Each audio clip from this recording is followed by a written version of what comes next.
that's what I'm here to do, to brainstorm and see what it is that I may be able to do. Very cool, very cool. I'm Vince Guzman. I'm the host of Geek Out SA. It's a local live geeky web show on YouTube. It comes out on every Friday at 7. So check it out. But with further ado, we have Bring here. We're going to talk about branding today. And branding is very important, and it's what a lot of us try to use, and maybe not all of us are as good as we want to be. We can always be better, but she's going to go over that, and you can kind of like fill them in on like your background. I'm a concept artist. I've actually done artwork for Vince before, and I've done a lot of artwork for the YouTube community.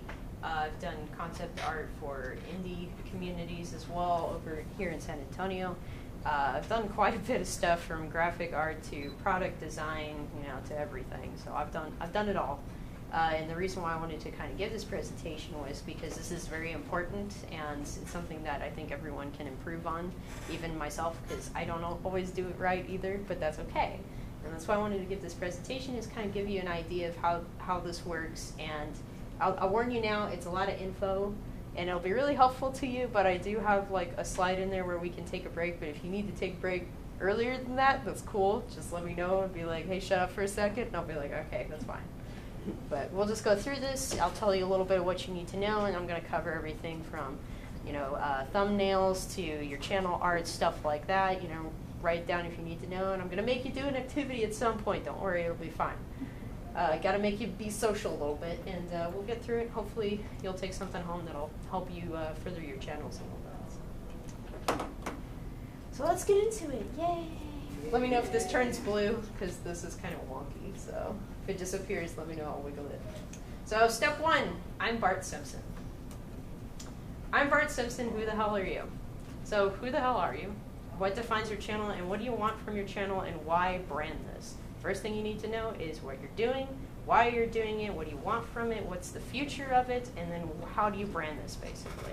And why would you want to brand this? Well, you want to brand it to be able to reach out to other audiences and be able to get people more interested in what you create, because you, whether or not you're doing this for money or for fun, are a business owner. You are creating a product for your audience. Your product is your videos. Your videos need to have a brand to them so people know who you are and why you're creating them. So step 2, understand brands and why they work. So I'm going to do a little mini game here. It's very easy. You don't have to tell me what these brands are. Just think about them, look at them, figure out if you know them, because I have quite a few here. You should be able to recognize some of them. Some of them you may not be able to recognize, and if you know all of them, yay for you. But all these are different brands, stuff from YouTube, stuff that we use every day, some electronics, stuff like that. So you should be able to recognize the majority of these. If you don't, use the internet. We have that now. So with all these, each of those brands have something to do with either their reputation or they relate to what they do. Apple is the name of the company, so its logo is an apple. Not shocking. We know what it is. We know what they do. Beats by Dre is shaped like headphones, and it has a little bee on the inside. We know that. It relates to what they do. Brofist was a catchphrase PewDiePie used on the regular. It became a brand for him. That was something related to what he did and what he does. When it comes to reputation, you can have a bunch of logos that don't make any sense, but the name is their reputation. McDonald's arches have nothing to do with their food. You can argue that it looks like fries, but that's not what the point was. It was a single arch at one point. It has nothing to do with their food, but you know the name, so now you know the logo. Starbucks. What does that have to do with coffee? Starbucks does not make you think of coffee. Starbucks has nothing to do with it. The logo doesn't even make any sense. It is a mermaid doing this. I don't know what's happening there, but it looks like her tail is split in half. Why do we know it? Because we know the name. The other one on the far right is Vanos Gaming. He actually does a bunch of different game videos. The only reason you would know that this owl relates to him is because his character model has an owl on it all the time. If you don't know that, you would be like, what does this have to do with gaming and why? And it's okay to have these different things where it's reputation based or it's what you do based, and I'm going to show you the difference between the two. So this is brand based. This is Jacksepticeye and this is Markiplier. both have similar brands. Jacksepticeye has Septic Eye. It sounds like a septic tank. You think of green, you think of gross, and the eye is in there. His brand all matches all together, and you know exactly who he is by that brand. You don't even have to worry about it. Same with Markiplier. He's got a different kind of background here. It doesn't quite match perfectly as Jacksepticeye's background and everything work together, but you see the mustaches on his little icon there. It's up in the top left-hand corner, so everything kind of merges together. And those are all brand-based. They did that based on their little character, or in this case, it's Jack's mascot, and then it's Mark's mustache. Reputation-based. PewDiePie's channel makes no sense. Does not relate to him, does not tell you who he is, other than he's being very derpy. And if you know YouTube and you've been on it, it kind of looks like one of the spam channels that just has random videos on it that you're wondering what they are, and it feels like a cursed channel, and it's kind of freaky. That's reputation-based. PewDiePie doesn't need to have a brand anymore because his name is his brand. That's why he can get away with that. Lisa Koshy, she has the same thing too. She is her brand. Her face is her brand. Her name is her brand. So she doesn't need to do anything specific with that because everyone knows her. She didn't have to create a brand to identify who she was. So the first question you probably have is, which is better? Brand-based is good for starting YouTubers, startup companies, and small businesses. This is where we are mostly at. Everyone needs to start small and do that. Because reputation-based is good for well-known people, big names, and established companies. Companies like McDonald's, you have the name mentioned in there, people are interested in it right away because it's already established. Stuff like a cartoon, if somebody talks about SpongeBob, everyone knows SpongeBob. That's a brand that's already known. And that's reputation-based, you don't have to do anything with that either. So that kind of works. The only case that this would be different is reputation-based can work for people that are doing like parodies, like say if you're doing like Trump imitations. That's already a brand that exists. You would basically work off of Trump's brand and his recognition and be able to do that, and that would work for reputation-based as well. So the difference between marketing, branding, and advertising is huge, and I will break it down very quickly for you. Marketing is when you say, I have great products. You have something there, you have a logo, you have art, blah, blah, blah, blah. Advertising is shoving it in people's faces, saying, I have great products, I have great products, I have great products. And branding is when they finally say, hey, I understand you have great products. That is when you have a brand, that is when you know it's successful, is when they come to you and say, oh, I know you have this. They understand why you have a purpose and that you have something that they want, and they come to you. This is what happens when branding fails. Take a look at these very carefully. These are not necessarily very bad designs, but they just weren't thought through. And this is kind of what happens when you don't think about it. This is what happens when you don't take the time to figure out what you want to convey to people, and when you have a poor graphic artist, or sometimes when you do it yourself. These kind of accidents can happen. And you have to be careful of that. Otherwise, they would be good, but bad sushi does not make me want to check out that place and go eat at it. It just doesn't work. These are a couple do nots. Do not rebrand and change logos constantly. You will confuse your audience, especially if you're starting to grow. At the beginning, you want to kind of decide on something that you want to keep, have a decision, and stick with it as long as you can. You can change it for a while, but just take your time with that and don't jump around. Otherwise, people are not going to know what your brand is, and it's just going to confuse them. The idea of a brand is to say, this is me, this is who I am, and you're stamping everything and your name on everything that you create. Change your channel name constantly. Don't do that. They'll do the same thing. It'll confuse people. Stick with something. Even if you're going to change it later, make sure you have something that you're at least happy with for now, because as soon as you start getting bigger, people are going to know you by that name. Don't false advertise on thumbnails. I have clickbait listed there. There's a good way to do clickbait, and there's a bad way to do clickbait. Clickbait in a good way is getting people interested in saying, hey, check this out. This is really cool and interesting. And hey, wow, I did this today. And it actually happens. Bad clickbait is the type that you say, oh my God, I killed a guy today. Your audience is going to expect you to have killed a man today, and if they don't see that, they will be disappointed. So don't lie to your audience. If you're going to say you killed a man today, you better have killed a man today to show to them in the video. So make sure that if you do clickbait, do it tastefully, show them something that is really interesting. Don't hype up something like, oh, I fell down the stairs, and then you're just sitting on the end of the stairs and slid down maybe one stair or something like that. You know, work with it. Fall for follower scams. Don't fall for the scams that people will say, I will give you extra followers if you pay X amount of dollars. Those are not real followers. Those are machines designed to log on to you and subscribe to you. Don't trust that.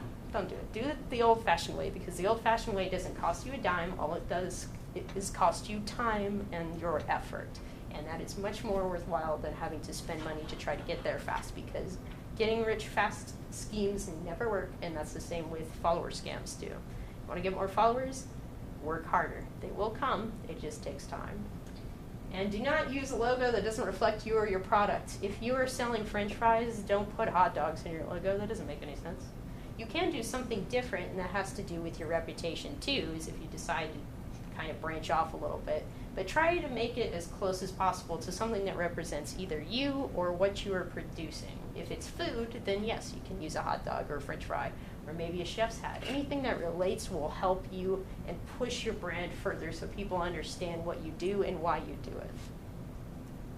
Here's a couple do's. Do advertise yourself in your channel. Talked about marketing, branding, and advertising earlier. Same thing. Advertise yourself constantly. Talk about your channel. Find a logo that works for you and stick to it. You can change it up later, you can make adjustments to it later, but make sure it's one that you're decently happy with. Stick to a channel name. Yes, you can change it later, like I said, but it'll be fine if you stick with something that is fairly catchy. Get feedback from your peers. Listen to the other people that are giving you feedback. Don't take something and say, oh, I have to change it right away, though, but do take the feedback and realize that it can help you further your channel. And then do create constant content and gain followers with collaborations. They were talking about 6 channels came together to do a video. That's great. You know, everyone's audience comes together and they start throwing each other's links back and forth. You get interested. You might like somebody that came up, you know, because their humor, because their looks, whatever. Somebody's going to like you because they saw you in somebody else's video. They're going to look you up, and that's what you want. You want to collaborate and make sure everyone gets a chance to be seen. These are a couple hard truths. What you need to be successful for a YouTube channel is literally 1,000 loyal subscribers. And it sounds like a small number, but this is why. 1,000 loyal subscribers means they will buy everything you produce. They will support you every way you can. Everything you do, they will support with either a share, a buy, etc. If you have 1,000 of those people, you can work with YouTube, and that's all you need. But realize that we too do this. Go watch YouTube channels. We don't necessarily show people the video. We don't buy their stuff. We don't buy their merch. We don't do that little extra bit. So those 1,000 loyal subscribers are a small number, but they're very hard to find. But that's all you need in order to do that. And that's the idea of getting a lot of subscribers, is you're looking for just that 1,000 people that are always going to be there for you, that really love your content, what you do, and support you 100% no matter what you produce. And that's what you need to be able to be successful. Take 10% of your current followers, and those are your real followers. Those are your loyal followers. 10% of whatever number you have now are the people that are those people you're looking for. And if that's a very low number, that's what you got to work up to. You got to work up to higher numbers so that number grows to that 1,000 people, because 10% is actually how advertising works in the real world too. When you show videos on TV and in movies and all that stuff, 10% of those people will actually come and buy that product. That's a very small percentage and a lot of work for people to do that, and that works with YouTube as well. You want to be interested? 10% is what you're aiming for. Get rich fast has consequences too. Be aware, if you go with something that's very complicated, it's very hot and heated, and something like Jake Paul, who shall not be named, that kind of get-rich-quick stuff goes downhill quickly, and that ruins your reputation not only for YouTube, but for future jobs as well. If you choose to go in that path, by all means do it, but I would not recommend it, because it will have consequences that you may not be able to fix. You may not be able to get another job somewhere else. So just be careful what you say. That's pretty much the long and short of it.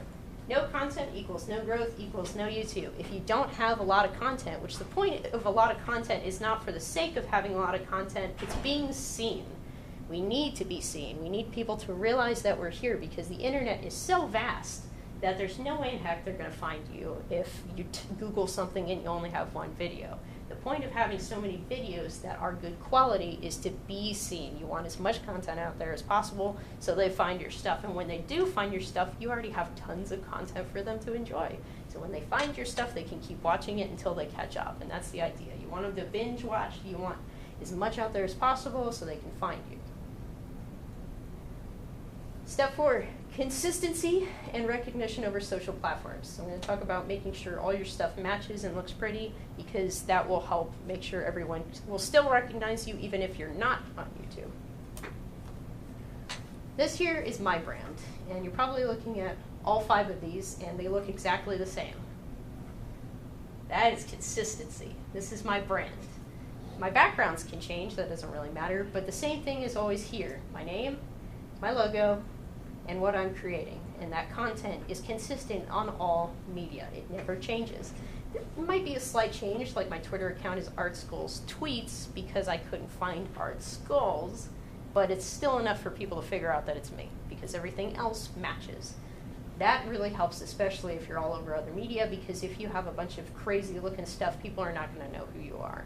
And this is more of the business way of doing it. If you have like a Twitter that's just you and you just want to hang out and do silly videos and stuff like that, that's fine too, and it doesn't have to be consistent on that. This is just how I do it because I do business, and business is consistent on all platforms. So, like I said, name is consistent, logo is consistent. This can work for professional and non-professional content. All content on these platforms is the same. You can vary what you post on the platforms, which helps with people wanting to follow you on the platforms. Let's say I don't post, artwork of, I don't know, let's say Obama. I don't post pictures of Obama on this site, but on this site I do. And say a lot of people are really interested in that. They'll want to go over to that site and subscribe. So sometimes you want to be able to do that, pull some content away and say, I'm not going to show you this unless you come over here. And then they'll come over here and get it. So you kind of got to string them along a little bit with that. And then logos and backgrounds can vary slightly. I'm going to show you an example of a varying logo. This is Frederator. You can see the logos are different, but they're also the same. You still recognize the logo, even though the styles are different and the way it's presented is different. That's how they are on all their social medias. They have something that's basically the same symbol, but they change the style. This is good because if you decide to have extra channels and stuff like that, you can vary your logo just enough so that you can tell what's going on, that it's still you, and you can give it more interest than, let's say, the initial one. Fans deciding stuff? ? Exclamation point. This is because you'll either get a catchphrase that's more recognizable than the brand that you currently have. You're either doing a brand that already exists and it's a parody of it, and you have a theme that people know you for. Listen to your fans. Like PewDiePie was not planning on having the Brofist be his logo. That was not a plan. That's something that happened. Be aware of your fans. Listen to the social media and look at what they have to say, because sometimes they'll be the ones to point out the amazing things that they like about you more than you'll realize them, and you want to make money off of that. That's the thing you want to have available to them. Brofist, if he didn't do anything with that, that would have been a missed opportunity, but he made money off of that. He did shirts and hats and all kinds of stuff. And that's all because he listened to his fans and realized that was something that he should have kept going with. And he did, and it worked out. So, hooked on a feeling, I'm basically just talking about you want your logos and your brands to describe something to your fans. So this logo of mine, this is an iconic character. He's got a friendly smile with a calming green background. It gives you a feeling of possibly he just seems like a friendly person. Some people do see him as conniving, which I'll talk about that in a little bit, but usually most people will see him as a friendly person, and that's what I want to convey to the people that see my stuff. I'm friendly, I'm outgoing, I'm real smiley. Come over here, let's talk, let's hang out and stuff like that, and that's what I want to convey to people with my stuff. This is his brother, and his brother looks much angrier. This is an old drawing of him. He does not convey the same message, and that's because that's how he is. Osborne looks very angry and upset, and his colors are red, and it's just so much anger, and looks like he just wants you to leave and leave him alone. I don't want to convey that to my fans. Even though he's equally iconic, just as my other character is, he just isn't as friendly looking and doesn't convey the message that I want to convey, which is friendliness, openness, come hang out with me. So now it's a question of, you know what you want to convey, but how do you do it? This is a bunch of my character. These are a bunch of drawings that people have actually done for him in fan art. And this kind of demonstrates how people see him and how they understand him. And this is a good demonstration of how people will see your logo. My character remains the same, but to everyone else, this is what he looks like. When you decide on your style, you can see there's a lot of variations here, and he looks different on quite a few of these. Some of these he looks more bubbly, some of these he looks like he's ready to punch somebody. You know, they all kind of convey different stuff, so you have to decide what do you want to tell, what kind of story do you want to tell when it comes to your branding. That includes your logo, that includes all your graphics, everything. What story are you trying to tell? Are you saying you're bubbly? Are you fun? That's something to consider when you're doing that. And realize your audience may not understand it. Do people understand it, or does it confuse them when you present it to them? And did most of it translate right? This little character on the left with the green jacket, he did not translate as well as the one on the far right. The center one being my original character, what he actually looks like. But you can see that all the important things are there. You can see his eyes, you can see his crazy hair, you know, big ears, big eyebrows, the smile. That's what was important, and that's what got translated over. And you know that's a good design when that happens. The one on the right may look closer to him, but you can still tell it's him when you look at the one on the left, because all those important things are there, and that's what you want. Now when you start updating logos, you'll see that this is the same character, same face, bunch of different styles, as it's updated over 3 or 4 years or something like that. This is the best way you can do it, and it helps to not confuse your followers because you are doing the same image again and again and again. Same smile, same expression, eyes are looking in the same direction. It's the same image, it's just been updated. And this is a good way to kind of keep stuff consistent, keep stuff fresh for your followers when you start doing branding stuff. And that's really fun because you can get all kinds of wild and crazy with it as long as it's basically similar to the previous one.